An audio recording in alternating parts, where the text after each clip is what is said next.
Section 6. Visions and Ideals. The dreamers are the saviors of the world. As the visible world is sustained by the invisible, so men, through all their trials and sins and sordid vocations, are nourished by the beautiful visions of their solitary dreamers. Humanity cannot forget its dreamers. It cannot let their ideals fade and die. It lives in them. It knows them in the realities which it shall one day see and know. Composer, sculptor, painter, poet, prophet, sage, these are the makers of the afterworld, the architects of heaven. The world is beautiful because they have lived. Without them, laboring humanity would perish.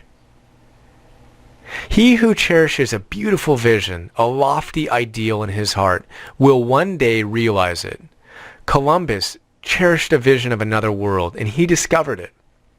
Copernicus fostered the vision of a multiplicity of worlds in a wider universe, and he revealed it. Buddha beheld the vision of a spiritual world of stainless beauty and perfect peace, and he entered into it. Cherish your visions, cherish your ideals, cherish the music that stirs in your heart, the beauty that forms in your mind, the loveliness that drapes your purest thoughts. For out of them will grow all delightful conditions, all heavenly environment. Of these, if you but remain true to them, your world will at last be built. To desire is to obtain, to aspire is to achieve. Shall man's basest desires receive the fullest measure of gratification, and his purest aspirations starve for lack of sustenance? Such is not the law. Such a condition of things can never obtain. Ask and receive. Dream lofty dreams, and as you dream, so shall you become. Your vision is the promise of what you shall one day be. Your ideal is the prophecy of what you shall at last unveil. The greatest achievement was at first and for a time a dream.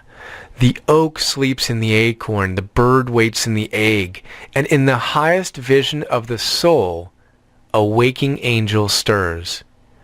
Dreams are the seedlings of realities. Your circumstances may be uncongenial, but they shall not long remain so if you but perceive an ideal and strive to reach it.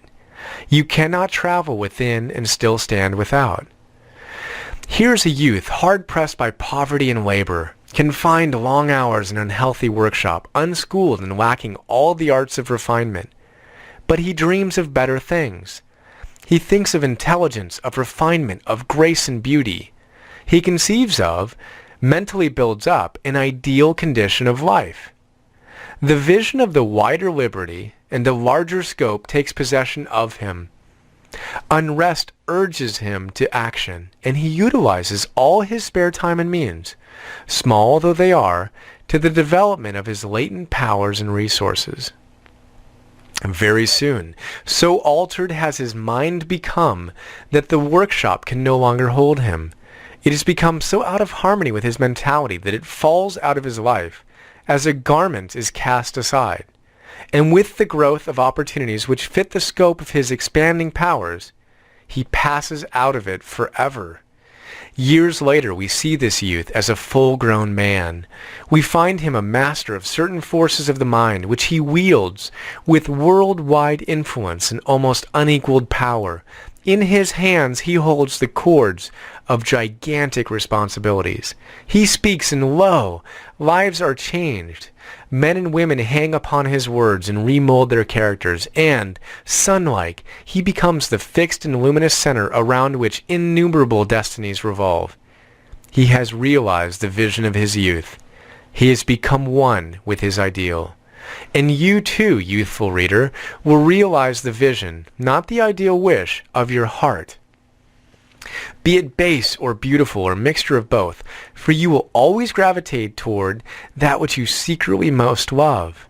Into your hands will be placed the exact results of your own thoughts. You will receive that which you earn, no more, no less. Whatever your present environment may be, you will fall, remain, or rise with your thoughts, your vision, your ideal. You will become as small as your controlling desire, as great as your dominant aspiration. The thoughtless, the ignorant, and the indolent, seeing only the apparent effects of things and not the things themselves, talk of luck, of fortune, and chance. See a man grow rich, they say, "How lucky he is." Observing another become intellectual, they exclaim, "How highly favored he is." And noting the saintly character and wide influence of another, they remark, "How chance aids him at every turn." They do not see the trials and failures and struggles which these men have voluntarily encountered in order to gain their experience. They have no knowledge of the sacrifices they have made, of the undaunted efforts they have put forth, of the faith they have exercised, that they might overcome the apparently insurmountable and realize the vision of their heart. They do not know the darkness and the heartaches. They only see the light and joy and call it luck. Do not see the long and arduous journey, but only behold the pleasant goal and call it good fortune. They do not understand the process, but only perceive the result and call it chance. In all human affairs, there are efforts and there are results, and the strength of the effort is the measure of the result. Chance is not. Gifts, powers, material, intellectual, and spiritual possessions are the fruits of effort. They are thoughts completed, objects accomplished, visions realized. The vision that you glorify in your mind, the ideal that you enthrone in your heart, this you will build your life by. This you will become.